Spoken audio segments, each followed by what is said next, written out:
大丈夫か。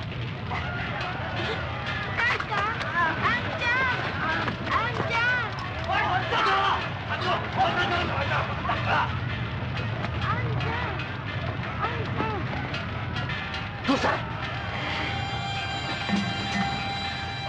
怪我したのかい。さあ大丈夫か。さあほら。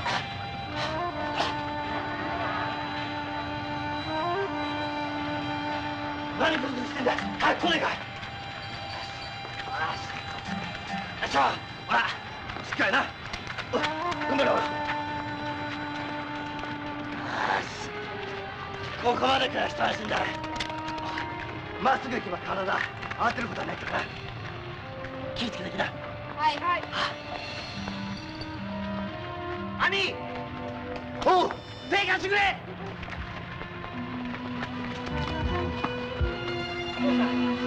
大丈夫か。しっかりしろ。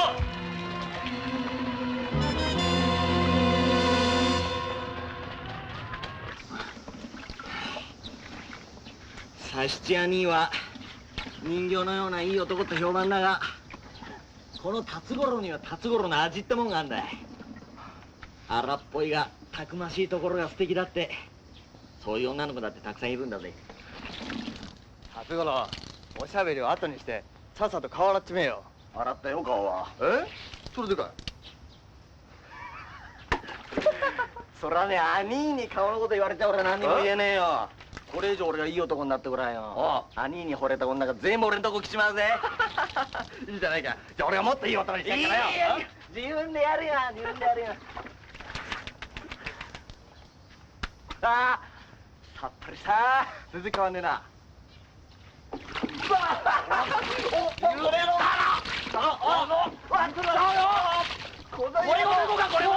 ガキンとしからちっとも変わんないね、二人とも。くたくただって言ってたくせに。さっぱりしたら一杯飲んでくれ。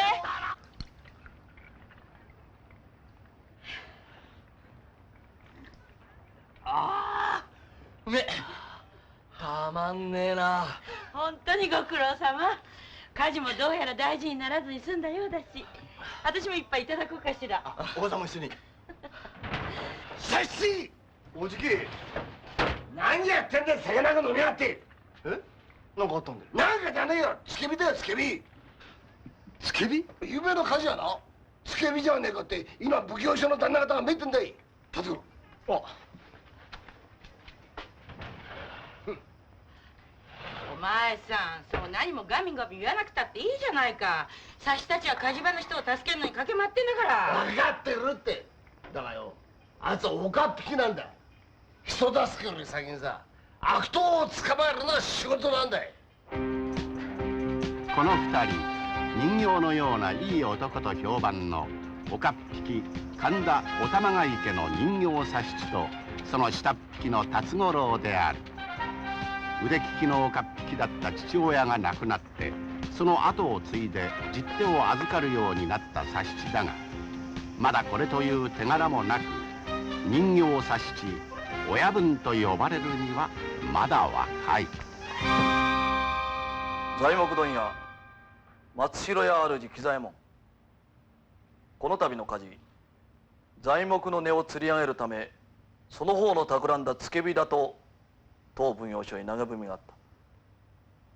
申し開きすることあらば聞こう。とんでもございません。確かに先日かなりの量の材木を仕入れはしましたが、それは例年の仕入れの時期。お取り調べいただければわかることでございます。材木問屋仲間の世話役をいたしておりますこの松代屋、火付けなどという天下の大罪犯すわけがございません。昨夜風が収まらなければ風下にあった松代屋が焼失したに違いない。その松代屋が付け火をするなどということは到底考えられん。投げ文といい、松代屋に何か恨みを持つ者の仕業に違いない。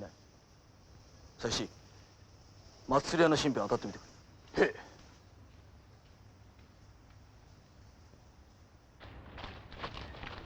え。お、田所じゃねえか。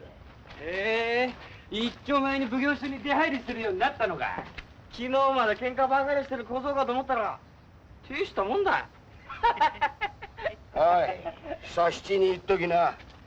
与力の神崎様に目をかけてもらえんのはな、死んだ親父のおかげなんだよ。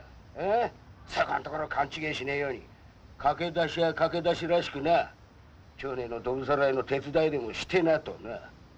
行くぞ。おい待てよ。いやいも平次、俺のことは何と言われてもいいよ。だがな、佐七兄のこと言われたんじゃ勘弁できねえんだよ。親分にやる許せねえ。弱いもん相手に10手数吹かしやがって。町のみんながてめえのことなんて言ってるのか知ってんのか。ゲジゲジのもう平地っつってんだよ。バ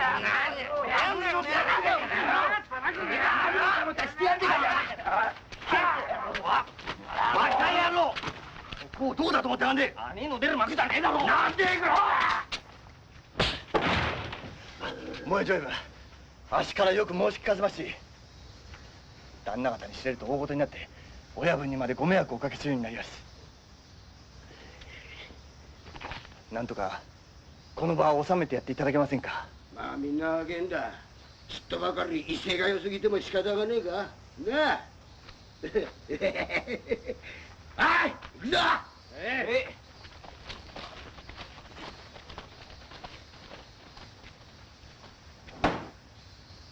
すまねえ、ついカッとなっちまった。しょうがねえだろう。おめえすぐかかってくんだから。ほらさあご用よって。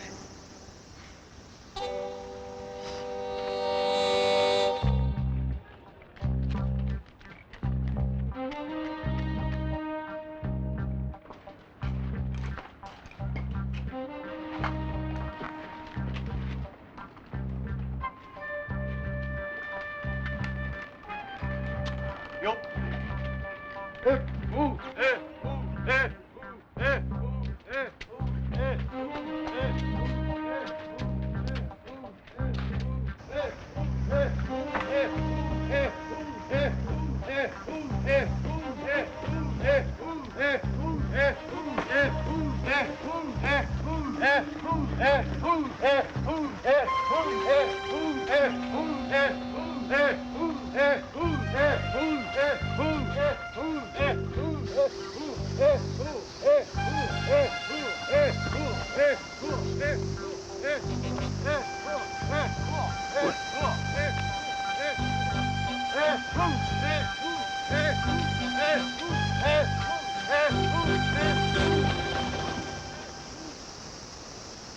てめえら松代屋さんに何の用があるんだよ。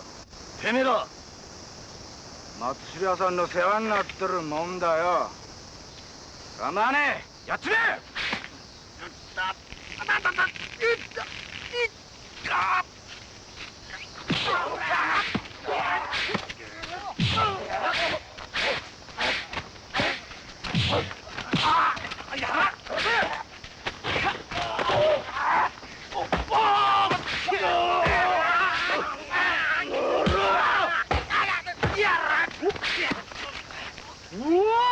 おかっぴきだ。つながれ。待て。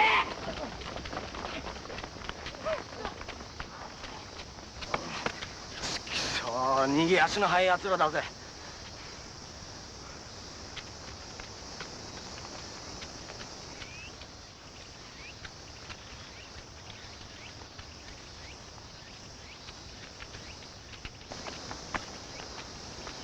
松代屋の寮のようだな。潜り込んでみるかい。いや、その必要はねえだろう。俺たちに松代屋のことをどうでも怪しく思わせてやつがいるようだな。どういうことだい。さっきの連中だよ。松代屋の名前を出しておいて十手に気づいた格好で慌てて逃げ出す見え見えの田舎芝居さ。そうか、道理で逃げ足が速かったわけだ。じゃあその連中を雇ったやつが付け火を企てた下手人か。おそらくそういうことだろうが、今の連中を捕まえてもその正体はわからねえだろう。付け火まで企んでんだね。そうたやすく尻尾を捕まえられるような黒幕じゃねえよ。この辰五郎様が必ずその正体突き止めてやるね。焦っちゃいけねえや。そいつが死んだ親父の口癖だったよ。ほら若えからすぐ焦っちまう。まず松代屋の身辺から手がかりつかもう。頼んだぜ辰五郎。任してくれ兄。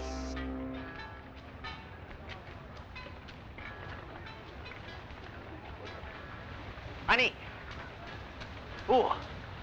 どの料亭で聞いても松代屋の評判悪くねえ。松代屋に恨みを持つ者の仕業っていうのは神崎の旦那の見込み違いじゃねえのかな。まだ探索始めたばかりだ。決めつけるのは早いよ。焦っちゃいけねえ。親父さんの口癖だったよな。さっき言われたばっかりで。今日はここまでにしよう。あ、じゃあまた明日。あ、まっすぐ蹴んなよ。分かってるよ兄もな。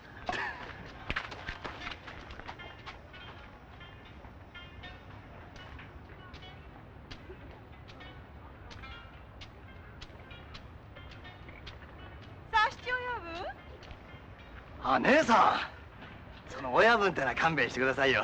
まだそんなんじゃねえんですから。こちら奥美ちゃん、深川から今度こっちへ。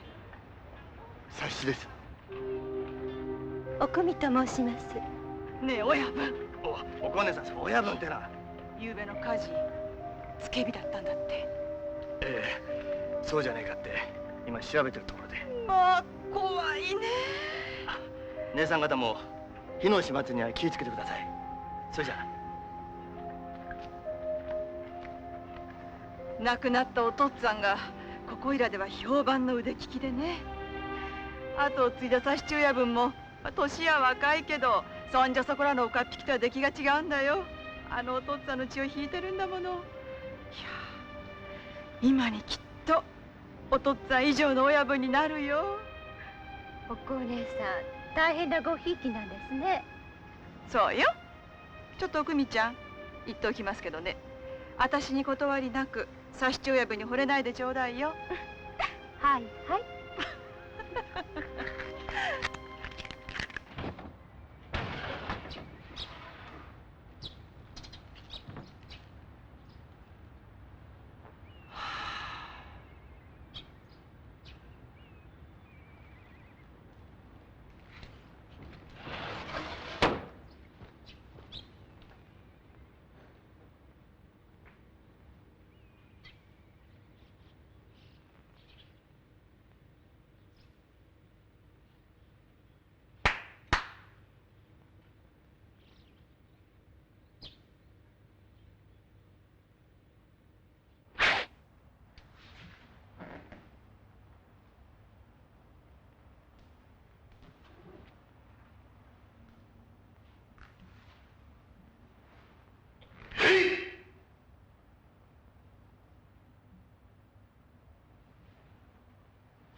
佐七さん。あ、菊野様。稽古ですか？はい。十手で剣を受けるにはまず剣を知ることだといつも神崎様に言われておりますので。兄が佐七さんのことをなかなかの使い手だといつも褒めておりますわ。いえ、まだ未熟で。恐れ入ります。で、何かご用でも？兄が到来物があったのでお昼をご一緒にしないかと。それでわざわざこんなところにまで？いいえ、佐七さんの稽古を見るのはとても楽しみですわ。はあ。なあ佐七、お前の親父の伝次にはいろいろ助けてもらったばかりか多くのことを教えてもらった。今度はそれをお前に伝えるのが俺の役目だ。俺を兄だと思って御用に励んでくれよ。はい。けど神崎の旦那兄だなんてとんでもねえことで。佐七さん、こんな兄ですけどどうぞ兄と思ってあげてください。聞くな。こんな兄とはどういうことだ？まだ独り身ののんき者で妹が嫁にも行けなくて困っている、そんな兄上のことです。お前のようなやつでも嫁にもらってくれる者がいるのか？自分の相手は自分で見つけます。ご心配なく。よし、分かった。では心配するのはやめにしよう。あ、さあ佐七、飲め。さあ。いえ、昼間ですし明日も。いいではないか。御用も大事。しかし英気を養わなければ。飲め。何ですか、兄は今朝から機嫌が良くて。さあ、どうぞ付き合ってあげてください。はっ。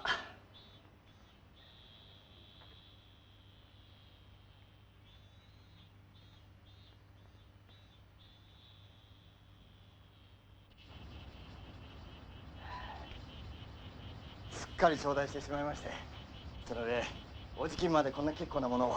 吉兵衛にはいつももらい物ばかりしてるからな。たまにお返しせんとな。音羽寄って届けてやってくれ。カゴまで用意していただきまして恐れ入ります。一眠りできるじゃないですか。へえ、ではごめんなさって。かごや、音羽まで頼むよ。へい。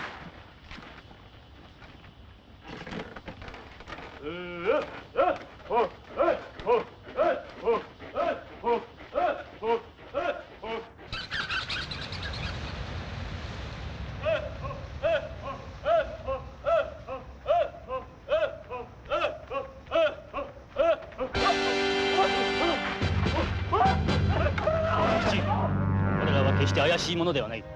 しばらく辛抱せい。あっしにどういうご用か存じませんが、お手向かいはいたしません。いいようになすってくださいまし。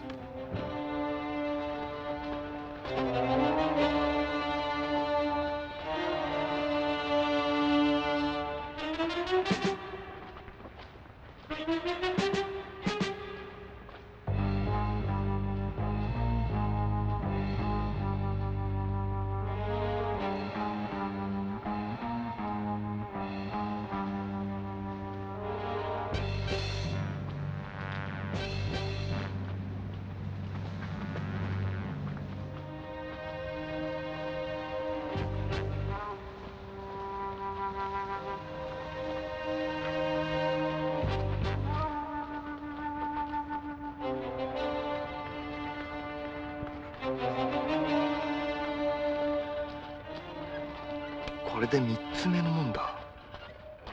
江戸には随分広いお屋敷もあるが、これほど広いのは聞いたことがない。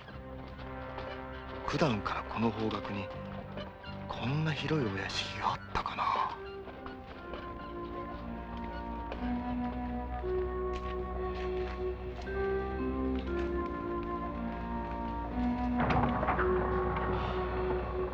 まさかそんなことが。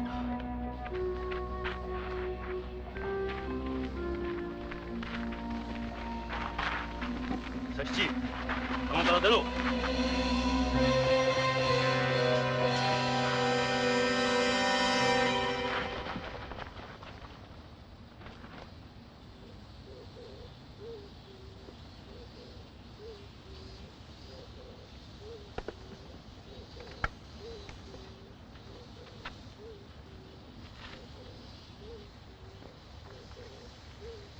さすがご立派なお庭だ。図が高い。低い。はっ。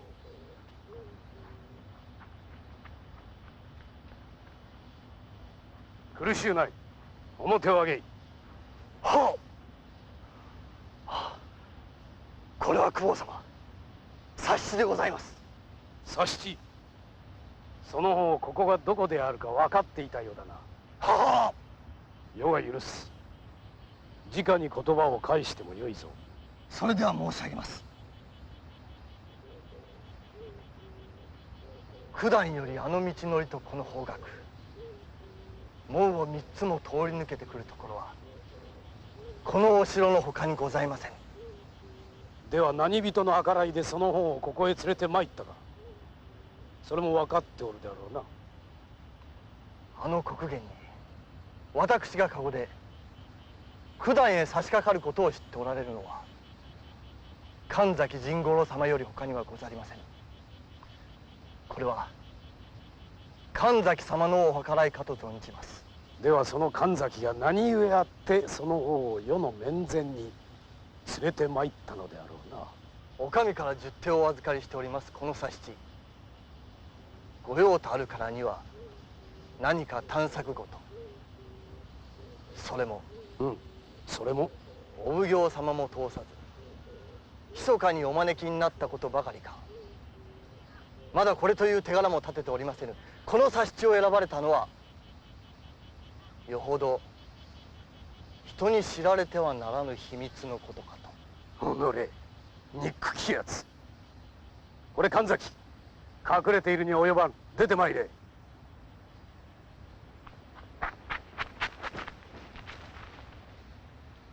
神崎、その方の目に狂いはなかったようだの。佐七とやらはまだ年は若いが父親にも勝る名人かもしれぬぞ。恐れ入りましてございます。さて佐七、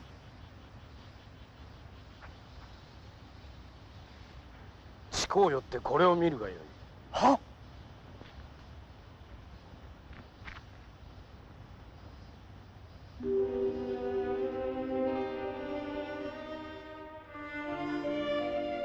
これは蕨宿の花房屋という旅籠に宇月一票と名乗る旅の絵師が投宿していたのだ。その一票が越後の徘徊を終えて江戸に戻る途中、花房屋の一室にいて何者かに惨殺されたのだ。その一票が最後まで握っていたのがそれなる扇の半分。大方くせ者と戦う際半分に割られたものでございましょ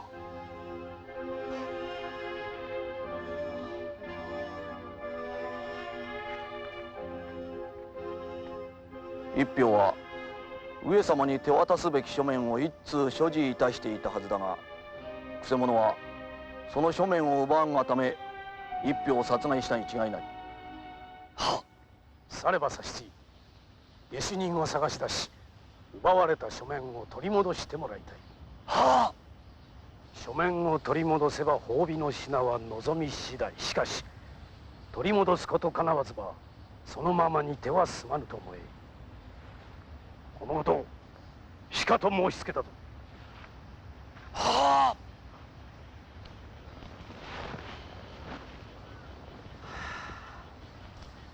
神崎様。佐七、頼んだぞ。い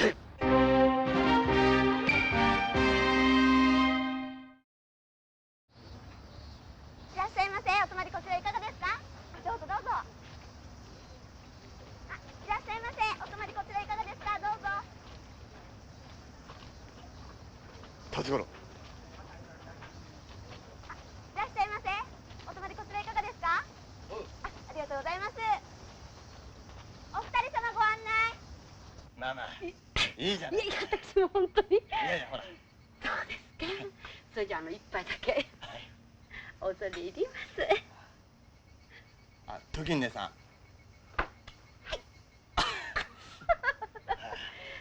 今朝方お怪我のしくで聞いたんだが、この間こちらで怖いことがあったのだ。まさかこの座敷じゃねえだろうな。めっそうもない。その座敷はそれ向こうの離れ座敷。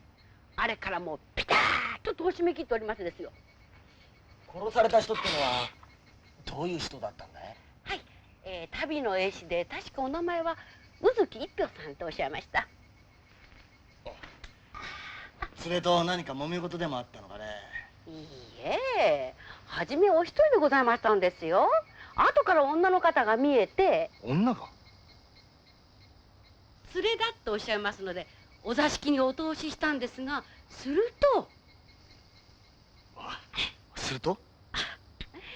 一票さんはひどく驚かれて、これはいけないことをしたのかと思ったんですが、一票さんが「おうおうお里、よくまあこんなところまでさあお入り」とおっしゃいましたので、私もほっといたしましたんです。その女の名はお里というのかい？はい。まあ大方一票さんが旅の空で年頃になった娘を捨ててきたので、追いかけてきたんじゃないかとお帳場でもおさせたんでございますよ。ところが明くる朝、一票さんは刺し殺されていて、そのお里って女の姿は影も形もございません。あんな驚いたことはございませんですよ。お里というのはどんな女だった？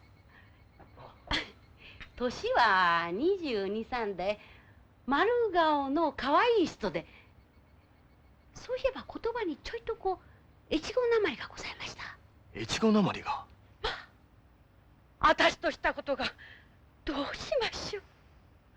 このことは決して他言してはならぬと大官所よりきついお達しがございました。このことはどなたにも内緒にしといてくださいましよ。ごちそうさまでございました。どうぞごゆっくり。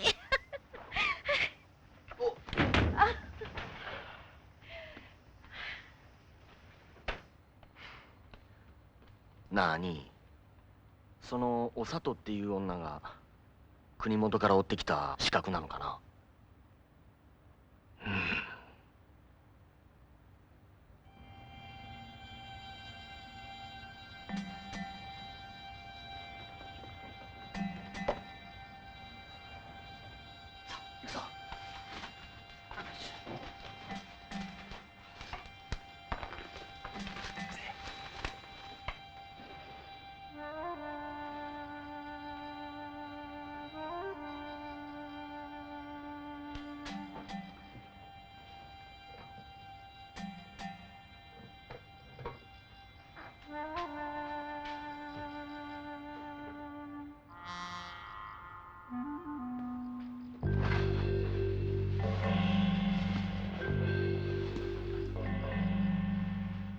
やはり奴らの手に。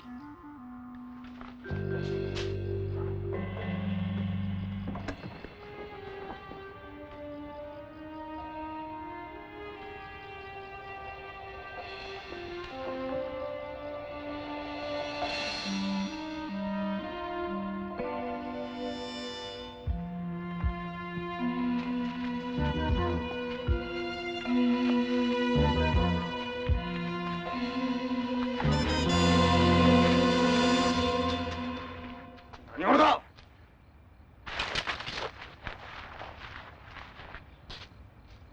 どうやら俺のことを知っての待ち伏せのようだな。見つけたものこちらにいただこう。そうか、そちらの手には入っていないのか。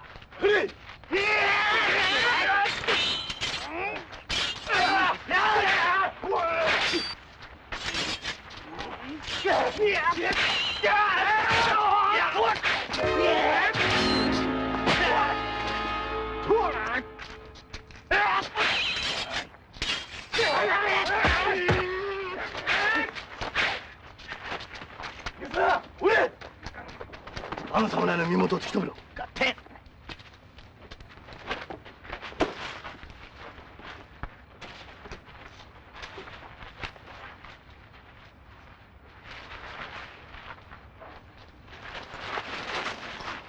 なんだお前は。一手花のけい。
神崎様、佐七ただいま戻りました。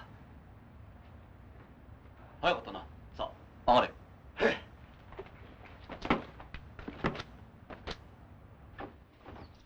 密書を二葉の者が奪い合うとはどういうことだ。それにそのどちらも密書は手に入れてない様子ですし。では全ての鍵はそのお里という女が握っているというわけか。お里らしい女が江戸に向かったのは何人かの者が見ていて確かなようですが、さて江戸のどこに潜んでいるか今のところ何の手がかりも。手がかりは若侍の身元だけということか。兄、申し訳ねえ。尾行に気づかれちまって鎌倉がして巻かれちまった。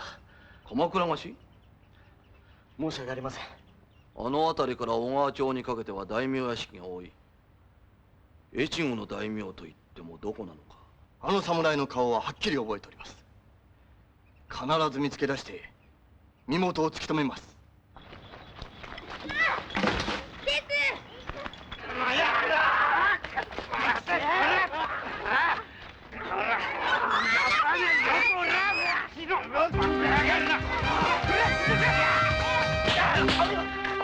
何ですね、子供相手に。お上の御用だ。邪魔するな。この子供たちが何をしたって言うんですか。おめえにはかるねえ。来んだろ。そうはいきませんよ。邪魔するとおめえも一緒にしょっぺきだ。あ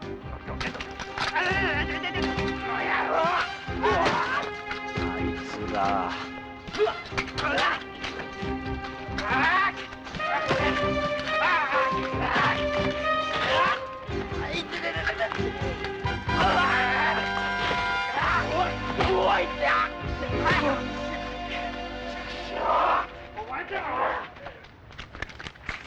お帰り。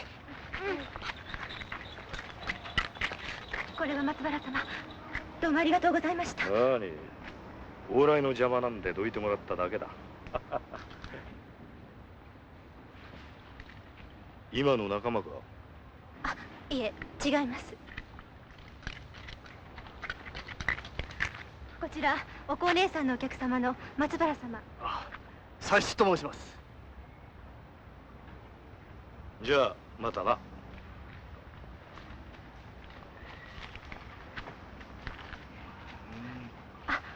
ちょうどよかった親分さん。おっとそいつ。じゃあ佐七さん、実は茂平寺の親分さんが付け火の下手人は越後寺氏の兄弟だって言うんですよ。越後寺氏の兄弟？火が出る前に二人が辺りをうろついてるのを見た者がいるんです。越後寺氏の兄弟はなんで付け火を？そのことで聞いてもらいたいことがあるんです。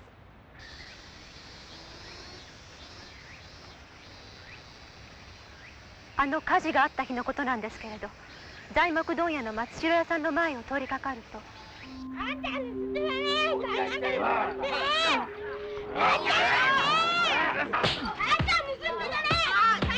盗んでねえ。訳を聞いてみると、その越後寺氏の兄弟が店の金100両を取ったというんですよ。100両？そんな子供が100両もの大金取ったって言うんですかい？ええ、その前の日、越後寺氏の2人が松代屋さんの庭に入り込んでいて追い出されたんですが、その後で両ダンスの引き出しにあったはずの100両が紛失していた。これはあの2人に違いない、そう言っていたところに、次の日またあの2人が裏木戸のあたりに現れたんですって。捕まえてみると兄の懐から亡くなったはずの100両入りの財布が出てきた。そう言うんですよ。100両手つかずに。嘘じゃねえ。財布はあのお棚のお嬢さんに頼まれたんだ。なんだと？どう頼まれたってんで？土蔵の窓からお嬢さんが財布と手紙を投げて、それを届けてくれと頼まれたんだ。手紙？この手紙だよ。ここか。なんだこれ？殴られたり蹴られたりした時、そんなになっちまったんだ。親分。手紙か。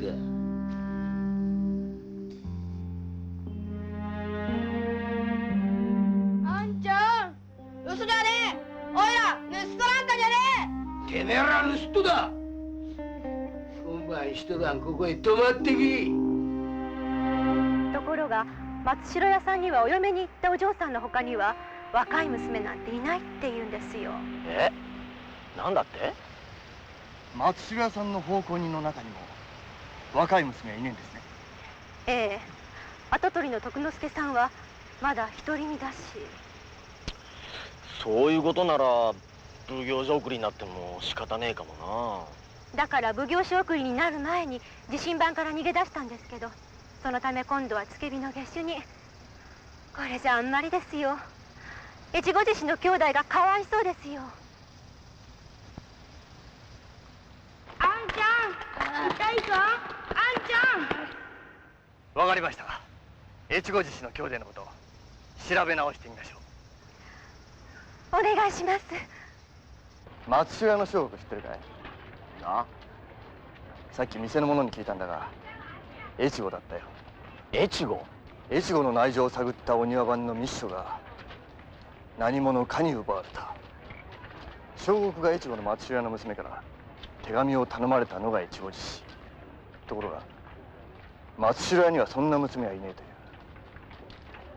この度の俺たちの御用と越後獅子が全く関わりねえとは言い切れねえんじゃねえのか。ちげえねえや。兄の言う通りだ。まずは越後獅子が頼まれたという手紙見せてもらおうじゃねえか。ああ、お玉が池のあの二人の越後獅子を一度は捕まえておきながら取り逃がしたな。このバカ野郎どこだ。だからよ、この一件に関しては俺に任せてもらいて。もう何組かの越後獅子に話は聞いてるんだがよ、二人の下手人の行き先が突き止めんのもそうは時はかからねえ。親分、その越後獅子の子供が持ってた手紙をちょっと見せてもらえませんか。何？いえ、どんなものかと思いましてね。手紙な、どこへやったかな。確かこれ、あった。これだよ。どうせどっかで拾ったもんだろ。本所法恩寺前元禄棚峰蔵様内伊十郎様参る。ご存知より。これ中見せてもらってもいいですかい？ああ、構わねえよ。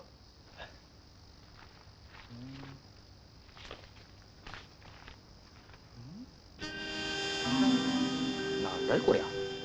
柳島の妙見様のおみくじだ。おらどけどけどけ、おい。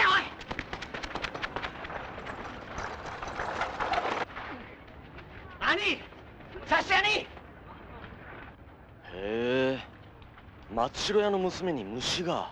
ああ、それも旗本が御家人の太刀の悪いのが相手だったらしいってのが近所の者たちの噂だ。それで江戸には置いておけねえってんで、この春急に越後の方へ嫁にやったそうだ。じゃあその娘の時が越後獅子の見た土蔵の中の。おそらくそうだろうが、嫁にやった娘が戻ってきたぐらいでなぜこれほどまでに隠さなきゃならねえのか。そりゃ世間体だってあるだろうしよ。土蔵の中に閉じ込めておくってのは尋常じゃねえよ。徳之助さんの妹のお時さんはこの春嫁に行かれたんですってね。はい。越後の親戚からの縁談がまとまりまして、そちらの方へ。そうですかい。いや、越後は遠いしお寂しいでしょう。じゃあ旦那、また寄せてもらいますよ。どうも。徳之助さんに早くいい嫁さんもらわなきゃいけませんね。そう思っておりますが。これはつい話し込んでしまってどうも。ご苦労様でございました。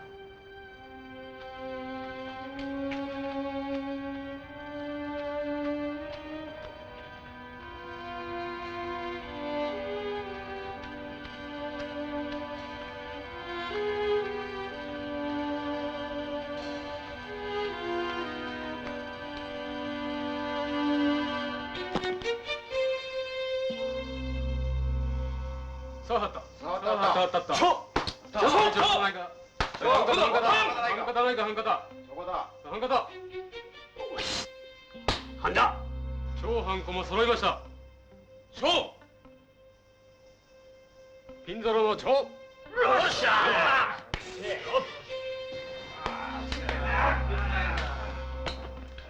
ー。ごめんよ。ごめんよ。ごめんなさいよ。壺かぶります。その峰蔵のところに伊十郎という男がいたはずなんだが。ああ、そんな名前の若い侍がいたようだが、ちらっと見かけたぐらいでよくは知らねえな。そうかい。いえ、仕事の邪魔しまってごめんよ。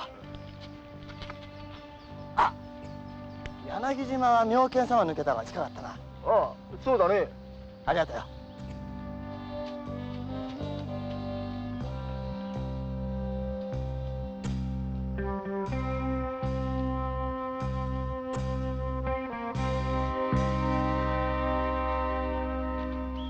これは松原様。よ妙見様にお参りですかい。う。いや、ゆうべ深川で飲み過ぎてしまってな。結構なご身分で。若いうちさ。そうだろその通りで。う。さっし、おくみがお前のことを妙に気にしてるぞ。気があるんじゃないのか。いや、そんな。見ろよ。また大吉だ。また。これから松代屋さんの寮へ行ってみようと思うんですが、どっかご存知で？さあ、俺は知らんが。じゃあその辺で訪ねてみます。ごめんなすって。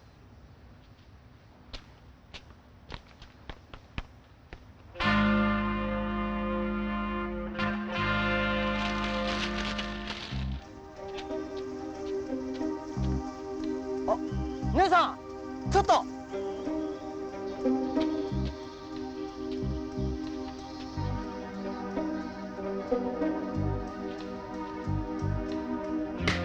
なんだ。蝶。蝶。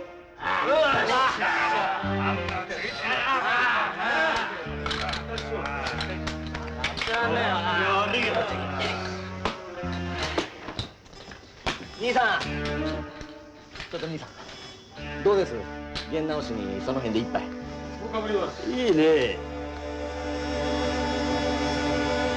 波蔵っていうろくでもねえ野郎なんだけどさ、その野郎が住んでる裏棚のその棚受け人が松代屋だって言うから驚いたね。博打の金も松代屋から出てるようだしな。ああ、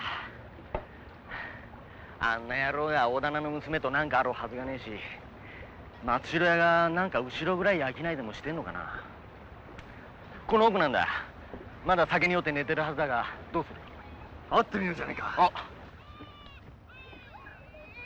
波蔵さん、俺だよ、辰五郎だ。波蔵さん、まだ寝てんのかい？さっき使いが来て出てったよ。使い？どっからの使いがわかるかい？さあ、子供が頼まれてきたようだったからどこからの使いなのかね。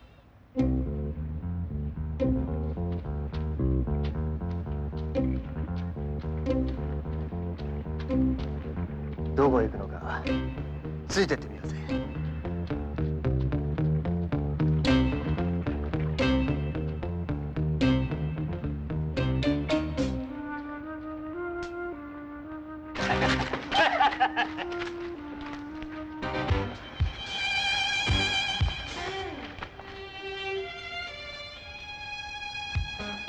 もう一人気になるやつがいるんだが。もう一人って？波蔵一人で松代屋ゆすなんて芝居仕組めるわけねえ。裏で筋書き書いてるやつがいるに違えねえんだが。そいつが誰だか。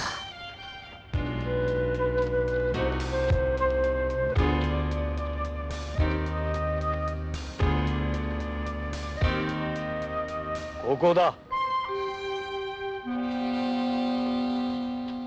お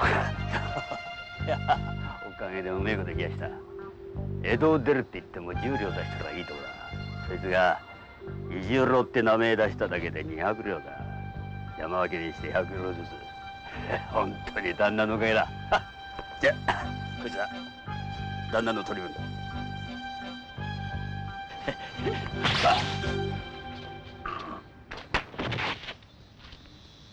この人殺し野郎、御用だ。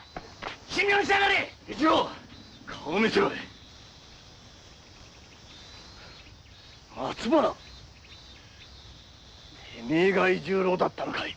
そういうことだよ、佐七。そうか、てめえがたちの悪い虫野郎だったのか。お前たちも死んでもらおう。偽名を使って女を持って遊んだ上に金をゆすらしておいて、独り占めするために人を辞めるとはなんて汚い野郎だい。酒飲めしてやる。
辰五郎を切ったら、ねえもう生かしておけねえ。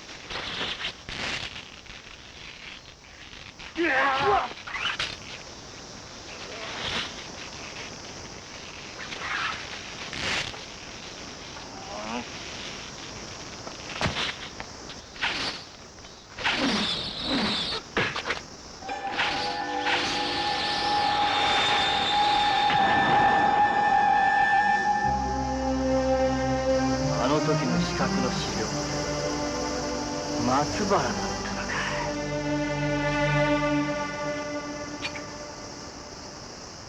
辰五郎、辰五郎、辰五郎、大丈夫かい。おい、大丈夫だよ。この通りだ。これに助けられた。びっくりさせやがって。兄、野郎どうした。松原一之輔、必ずこの手で女にしてやるぜ。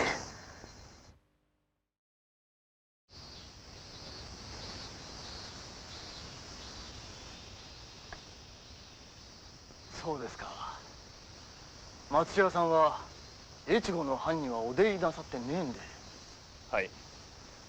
親分さんの御用には何のお役にも立てなかった上に、この度はとんだお手数を煩わせまして申し訳ございません。お時が嫁に行ったというのは嘘でございます。男との仲を裂くために越後の親戚へ預けたのですが、男のことが忘れかね、江戸へ気の身気のまま戻ってきた時にはもうあのようにほとんど正気ではなくなっておりました。あの手紙の中の大吉のおみくじも男と一緒に妙見様へ行った時に引いたものでございましょう。しかし土蔵の中に閉じ込めておくなんて、そんなに十郎という男は怖かったんですか。いえ、実は何です。あれは、あの子は江戸へ戻る時に関所破りをしているんです。なんですって関所破り？見つかり貼り付けじゃねえですか。波蔵はそれを知ってゆすってたんですね。あいつは知っていたばかりじゃありません。越後からおときを連れ出し、手形のないおときに関所破りをさせたのもあいつなんです。全ては松原の書いた筋書きか。なんて悪党だ。この私はどんなお咎めを受けても仕方ございません。しかしあれはあのような姿になってしまったんですから、あの子だけは何とぞおめこぼしを。関所破りは天下の大罪。おめこぼしってわけには。達郎。え？波蔵のやつくたばる時何か言ったかい？いや、何も。それじゃ何がどうなってんだかさっぱりわからねえじゃねえか。松代さん、こいつはお裁きにもならねえですよ。親分さん。兄、さすがだな。松代さん、それじゃあこれで。達郎、行くぞ。ありがとうございます。ありがとうございます。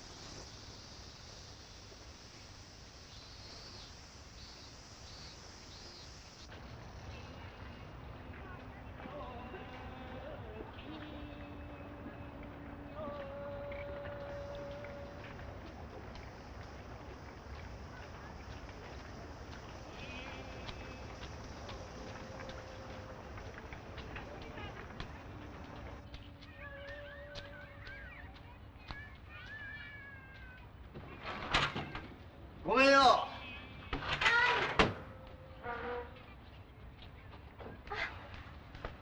佐吉さん、さあどうぞ上がってくださいまし。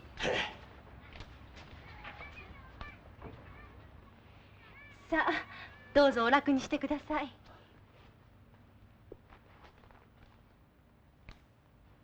本当にありがとうございました。これでもう越後獅子のあの二人も安心でしょう。あ、これ紅屋のまんじゅう。奥目さんが大好きだって店で聞いたもんで。まあこんなにたくさんの？越後獅子の兄弟にもやってください。え？兄弟ここにいるんでしょう。あ、何のことだか。昨日もおとついもまんじゅうこれだけ買ってったって紅屋で言ってましたよ。いくら大好きでも一人ではそんなに食べられねえ。そうじゃないですかい。あ、おこねさん見えてたんですかい。おくみちゃん、佐七親分はみんな分かってるんだよ。おいで。さあさあ。親分さんがね、盗っ人と付け火の疑いを晴らしてくださったから、もう大丈夫。堂々と表を歩けるよ。ありがとうございます。あんちゃん、よかったね。疑いが晴れて。火事の時足を痛めてるようだったが、どうだい具合は。もう何でもありません。そうかい。それよかった。これ佐七さんから。ありがとうございます。すぐ食べていいわよ。いただきます。じゃああっちでお上がり。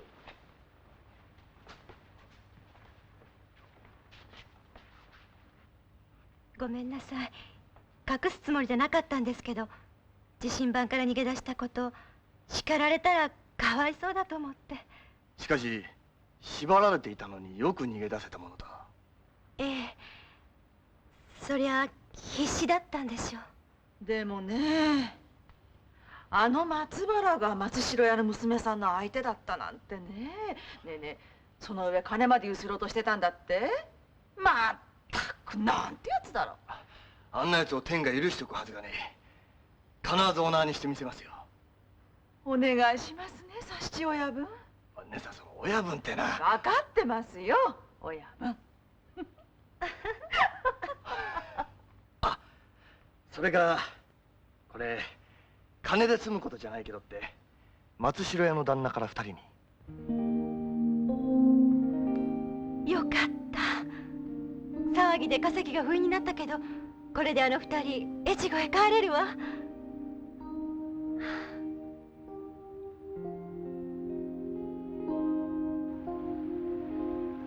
神盤に縛られていた二人の名を解いたのもおくみさんでしょう。まあそれも分かってたんですか。火事騒ぎの隙に逃がそうとしたが、兄が足を痛めたので今日まで面倒を見てきた。おくみさんって優しい人なんでしょうが、どうしてそうまであの兄弟をかばおうとしたのか、それだけはどうしてもわからねえんで。あら、それはおくみちゃんも越後だからよ。おくみさんも越後ので？おくみちゃんって苦労してるのよ。お侍だったお父っつぁんが上役に罪を着せられて浪人してね、まあさんざ苦労した挙句に病に倒れて、それでおくみちゃん芸者に出るようになったのよ。まあそのお父っつぁんもそみ月ほど前に亡くなったんだけどね。そうですか。おくみさんお侍の娘さんだったんですか。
佐七、旦那。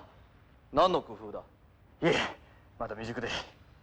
松原一之助は敗着になった。あんな奴が同じ旗本だと思うと胸が悪くなる。密書を奪おうとしたのも金のためでしょうが、何者に雇われたのか。上様からまだ見つからぬかとご催促があった。しかし越後のいずれの藩に鬼矢番を放たれたのか、それがまだ探り出せん。松原一之助という手がかりが増えたのですから、必ず密書の行方を突き止めてみせます。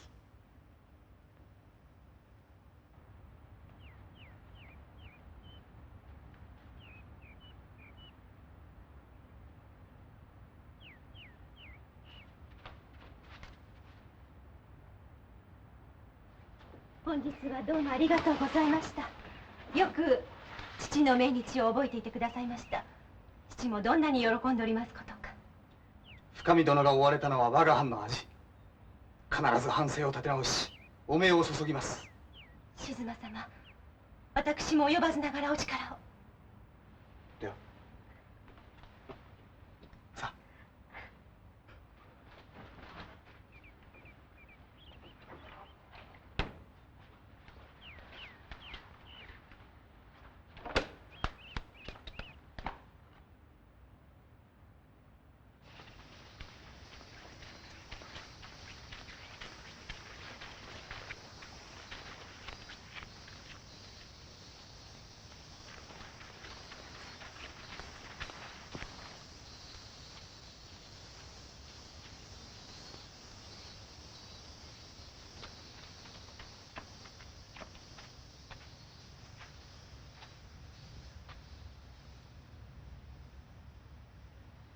越後長瀬藩。おくみさんも越後の手。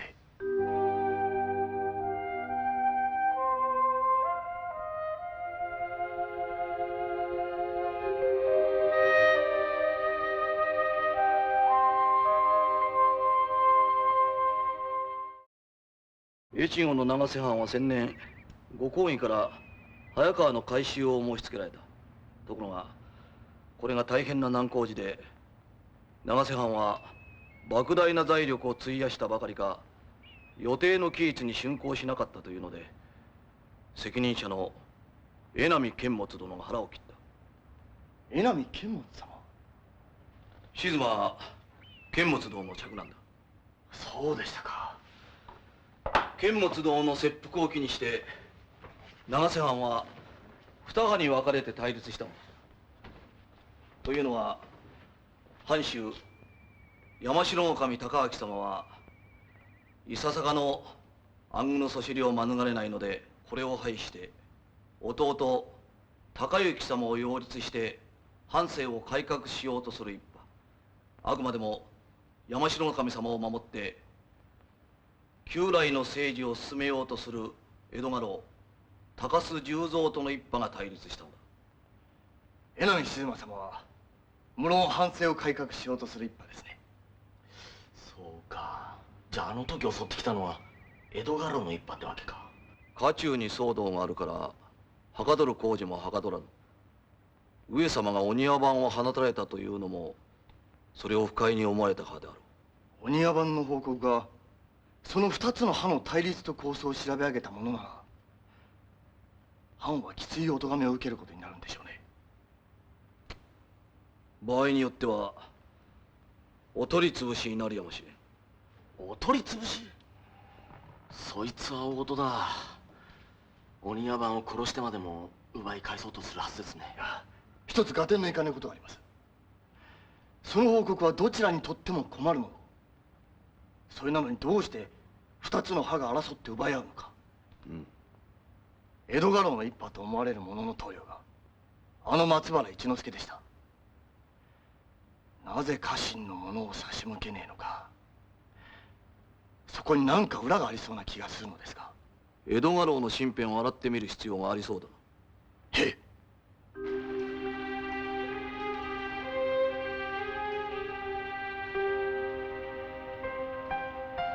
お子姉さんに聞きましたよ。おくみさん、お侍の娘さんだったんですってね。道理でこの前の下っ引きを相手にした時の身のこなし、納得しましたよ。いえ、見よう見まねで。お父様が浪人されたのは上役に罪を着せられたとか。ひどい目に遭われたんですね。あっしに力があれば。昔のことは忘れました。いえ、忘れたいんです。これどうもとんだおしゃべりをしまいまして。じゃあお座敷がありますのでこれで。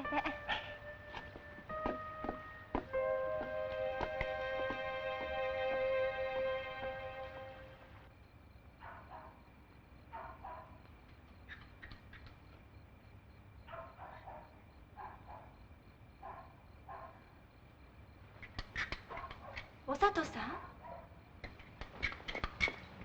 お里さんじゃないの？おくみさん、探したがね。どうしてまいとうて。さあ、入って。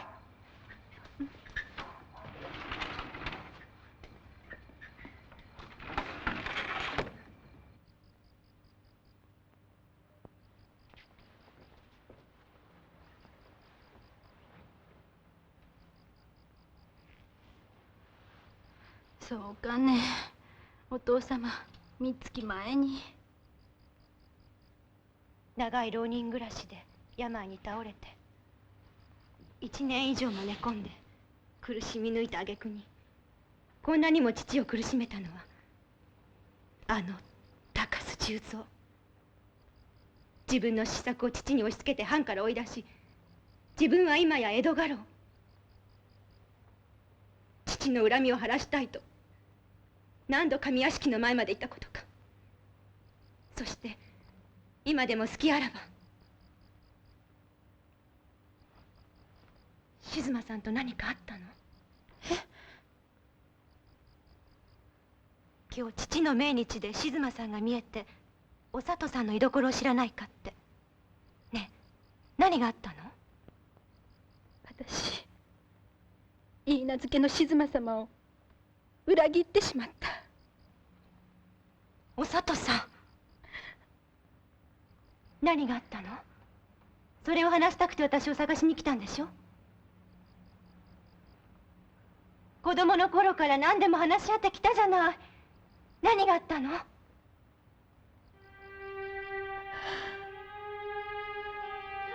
お里さん。私好きになってしまった。誰よりも好きになってしまった。でもその人はハンの内情を探るのがお役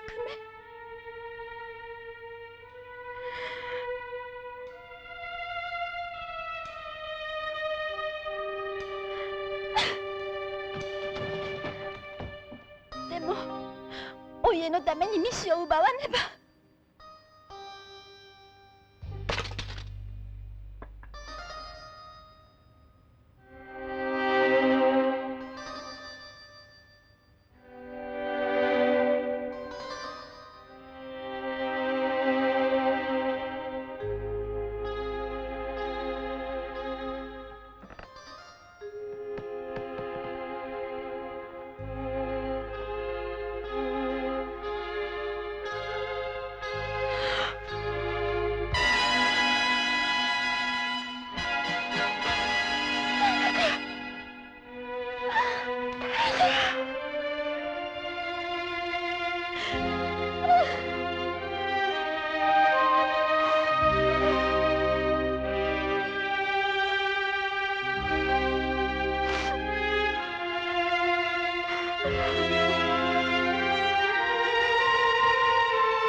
松原越後の大名の江戸家老とつながりがあるとは考えられねえ。松原宿ったな、他のやつだろ。他のやつ？ああ。ちょっと待っててくれねえか。他のやつか。ごめんよ。前田。おう、できたかい？ええ。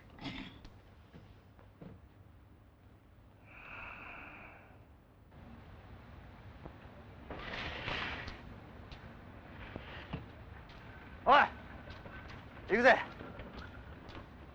なあに、他のやつってどの見当かな。松原が近づいて金になるあいつだ。どっかの大店の旦那ってとこじゃないのか。そうだよな。藩に出入りしている商人の中で特に江戸家老とつるんでるやつだ。へえ、今日は冴えてんじゃねえか。いや、それはどうでもねえや。辰五郎、早いところそいつを突き止めてくれねえか。合点だ。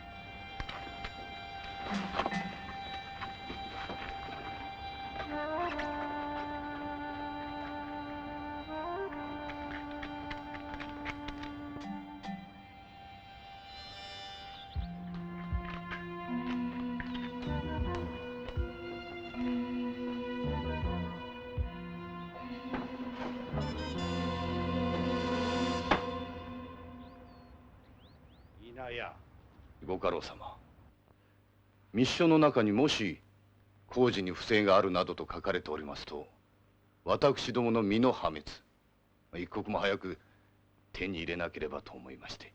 しかし密書はなかったのであろう。改革派の手にも渡ってないとすると、一体何者の手に？お里という娘ではないかと。お里？はい。国元から旅江氏の後を追ってきた藩士の娘で、江波静馬の言い名付けでございます。何？ではその娘が密書を江波に？いや、まだ渡ってはおりません。なあ佐七、責任を取って腹を切られた江波殿の最後はご立派だったそうだ。いや、江波殿ばかりではない。難工事に携わった大勢の藩の者のことを思ったら、なんとかお取り潰しにならぬよう計らって差し上げたいが、こればかりは所詮我らの力の及ばぬところだ。書面も見つからず、俺一人腹を切って済むことならその方が楽かもしれんな。神崎様、俺たちの力でもどこまで及ぶかやってみようじゃないですか。そうだな。いやダメな兄貴だ。弟に慰められているようではな。旦那、兄早かったじゃないかい。藩に出入りしてる商人の5人に聞きゃ5人とも答えは一つだから手間かかんねえや。その答えは材木問屋の稲谷太兵衛。株仲間の世話役、松代屋に取って代わろうとした材木問屋の一人だ。地回りたちに付け火をさせたのもそのいないかもしれんぞ。長瀬藩御用達の材木問屋なら早川の工事の材木を全て請け負っている。そこに隠さなければならねえものがあったから松原一之輔や浪人たちを雇ってまで密書を奪おうとした。そういうことじゃねえでしょうかね。江戸家老と材木問屋、江波殿が腹まで切った工事に不正を働く輩がいたとは許せねえ。神崎様、まず松原と浪人たちを奴らひっくくって稲谷とのつながりを吐かせます。辰五郎、行くぞ。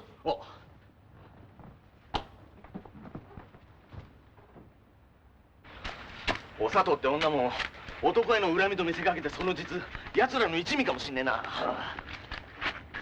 七さん、奥目さん、八丁堀の旦那に聞けば居所がわかると思ってそれで来てみて。俺に用ですかい？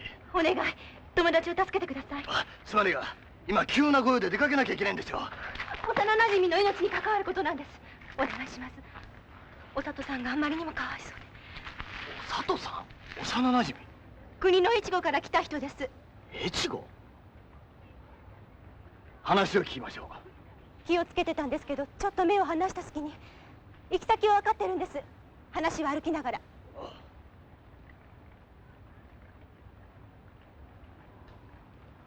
こういうのあれか、ひょうたんから困っ。ミッションは見つからなかったのですか？お前が書面で知らせてくれたので探したのだが見つからなかった。江戸家老たちはその密書にある我ら改革派の計画を掴んでそれを潰すつもりだ。しかし奴らもまだ手に入れていないようだ。鬼屋番を殺害した者は江戸家老一派ではなく他の者ではないのか。密書もその者が手に入れた。しかし我ら藩の者以外に誰が鬼屋番を狙うというのだ。お里、殺された旅絵師が鬼屋番だというのは確かであろうな。はい、間違いありません。どうしてそれが分かったのだ？それはどうしてなのだ？お里さん、旅絵師を好きになってしまったことを話して静馬さんに切られるつもりなんです。それで自分で罪を償おうというんですか？言い名付けったって親同士が勝手に決めたんだろう。それに相手は遠い江戸に何年も行ったっきりだ。他の男を好きになったらしょうがねえじゃねえか。あのお社の向こうが上屋敷です。私が入ってなんとかお里さんを連れ出してきます。お前がお家の秘密を漏らしたと？どういうことだ？はい、お庭番なんてつゆ知らず旅絵師の方だとばっかり信じていて。お里、お前その旅絵師と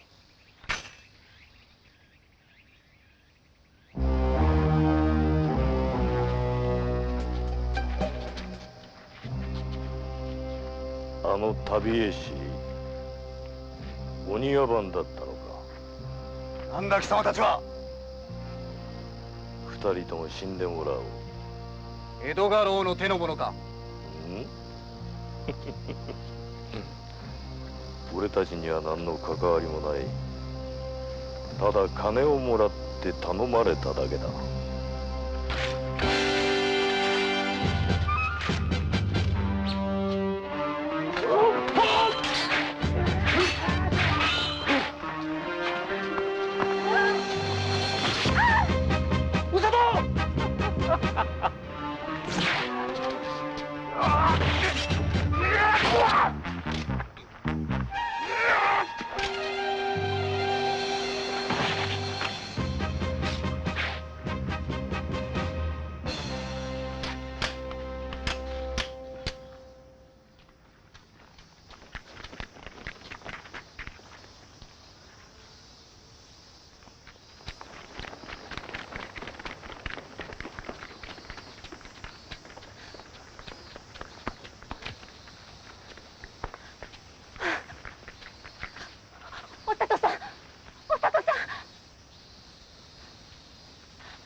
お庭番を襲わせたのも静馬さんとお里さんを襲わせたのも黒幕は江戸家老高須十三と材木問屋稲谷太平。稲谷の寮は根岸です。松原もそこにいるに違いありません。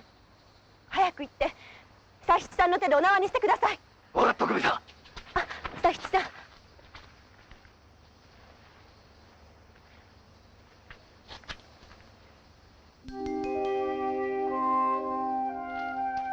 父が私に残した形見、私のお守りです。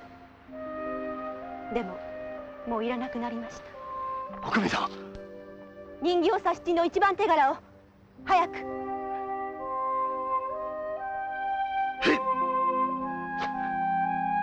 早く。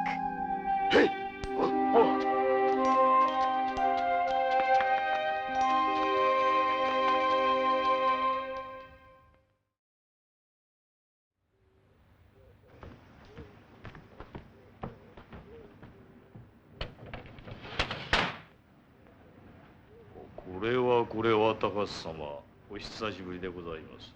松原稲谷、あとはよろしく頼む。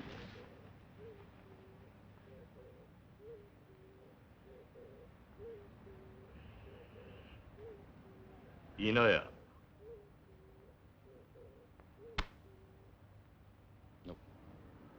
なんだいこれは。あの旅絵師が持ってたもんだ。何？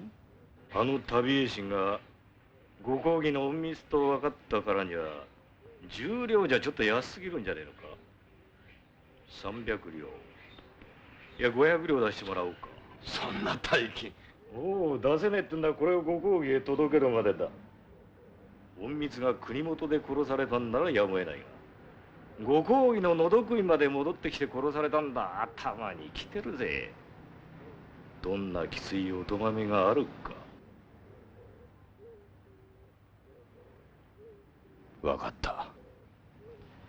殺しの証に持ってて金にするつもりだったが、これほどの金になるとは思わなかったぜ。それ渡すわけにはいかねえ。こいつは金のなる木さ。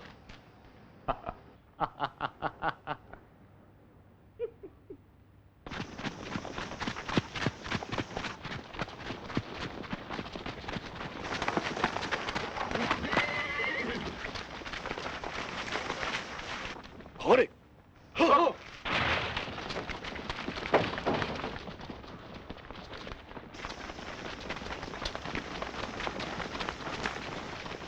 行くぜ。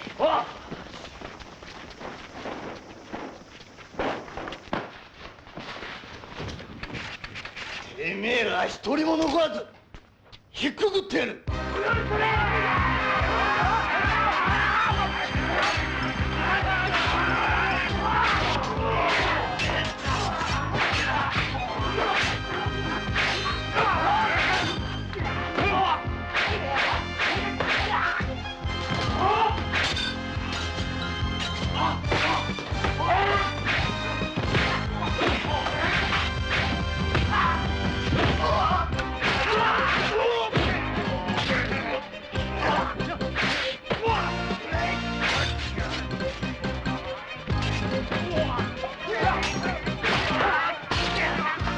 下町奉行所与歴神崎甚五郎である。神妙にいたせ。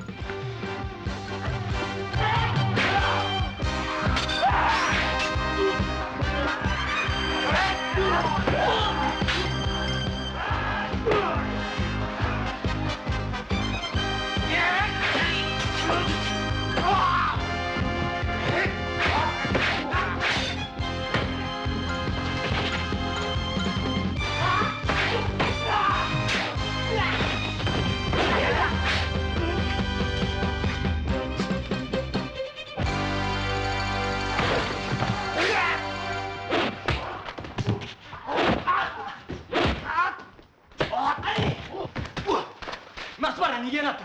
江戸家老の高須の姿も見えねえ。どこ行きやがったんだ。よし。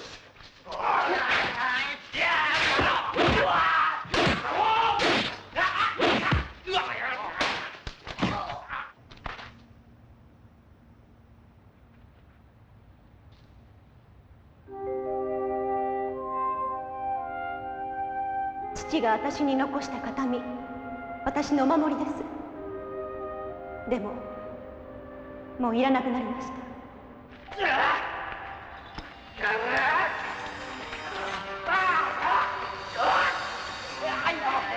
昔のことは忘れました。いえ、忘れたいんです。久美さん。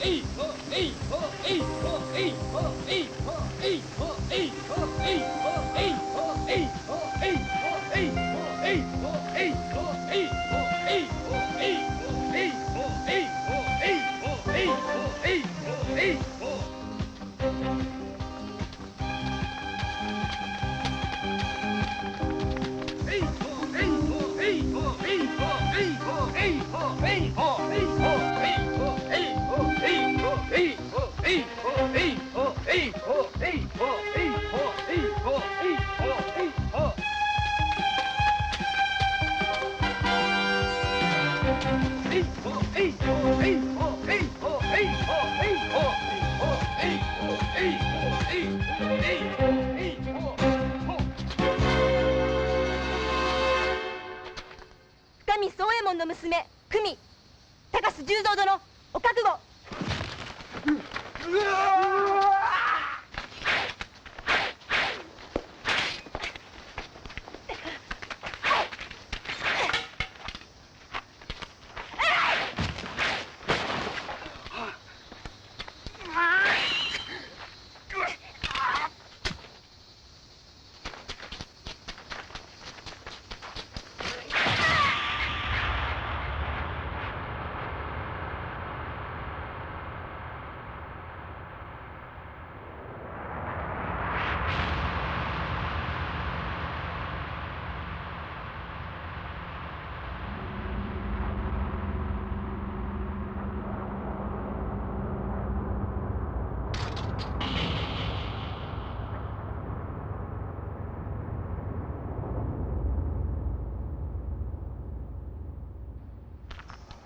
ご家老、助っ人料を改めて頂戴いたします。お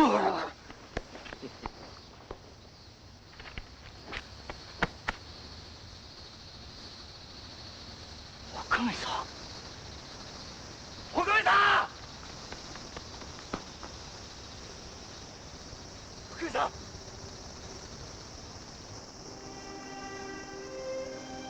左室さん、おかみさん、しっかりしなさい。左室さん、手柄は、一番手柄は。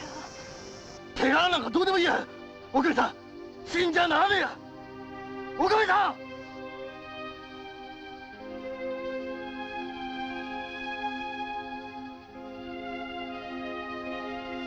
きましたぜ。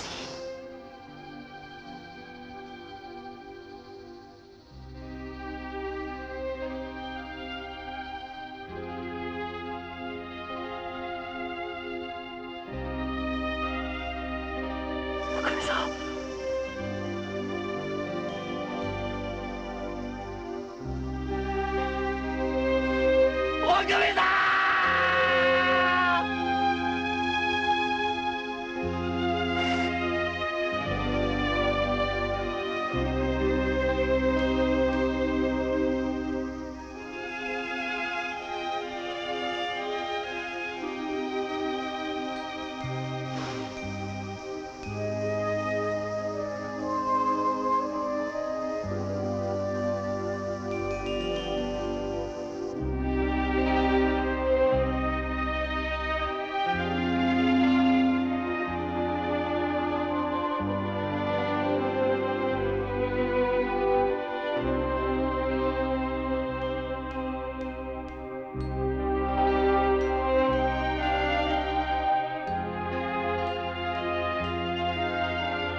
お前が狙うのは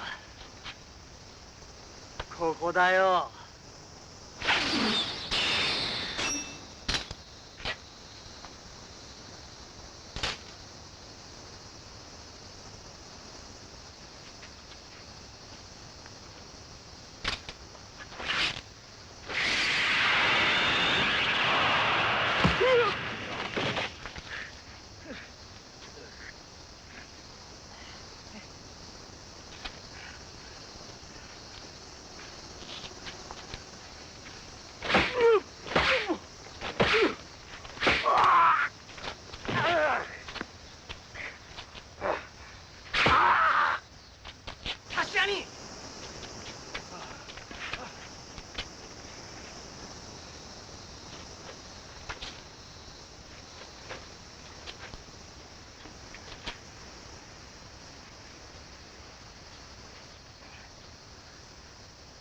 親分、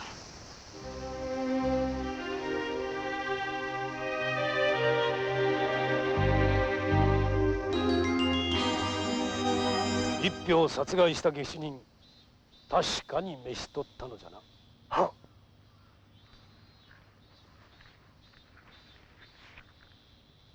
これをご覧くださいまし。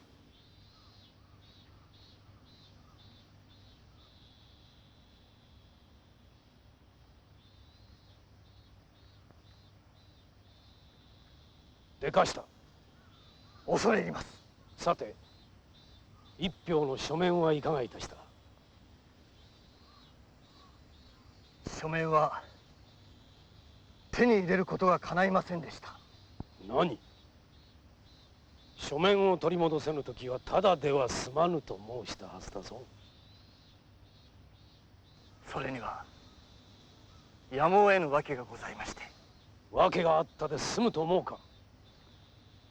その訳というのは、書面はすでに上様がお持ちゆえ。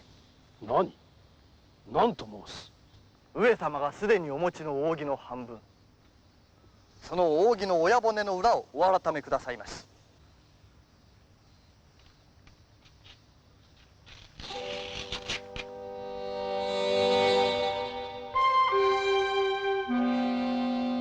これを。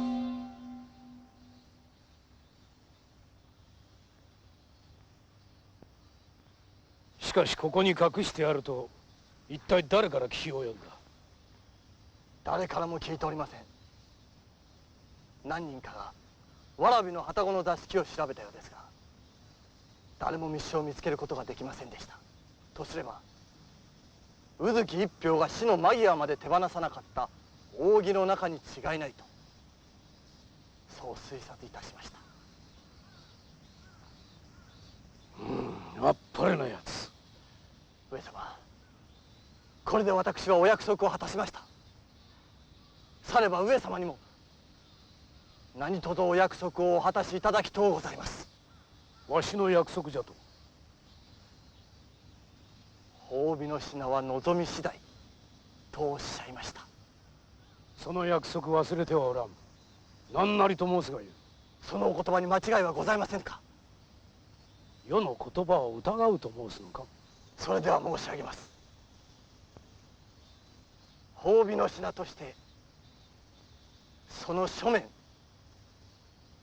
封を切らずにお下げ渡し願いとう存じます。何？この書面が欲しいと？はい。上室、控えむか？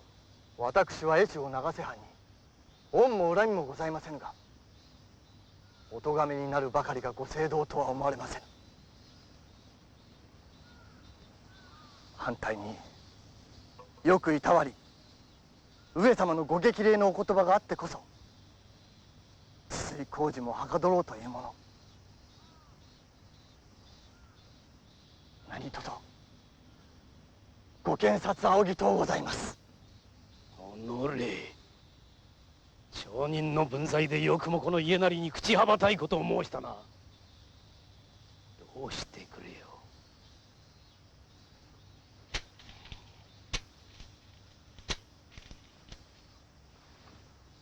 察し、目通りかなわぬ。神崎、この者を引っ立てい。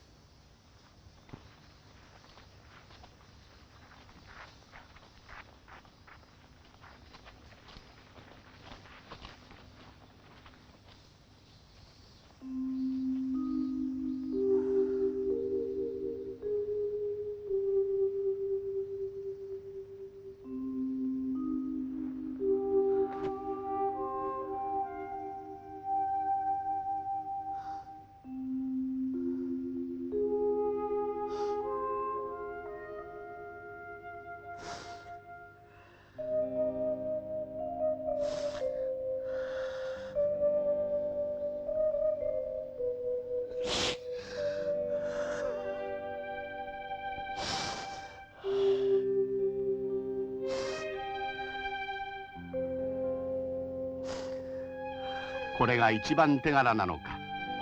この度の御用に関わり合い悲しく散った人たちを思って佐七は涙が止まらなかった。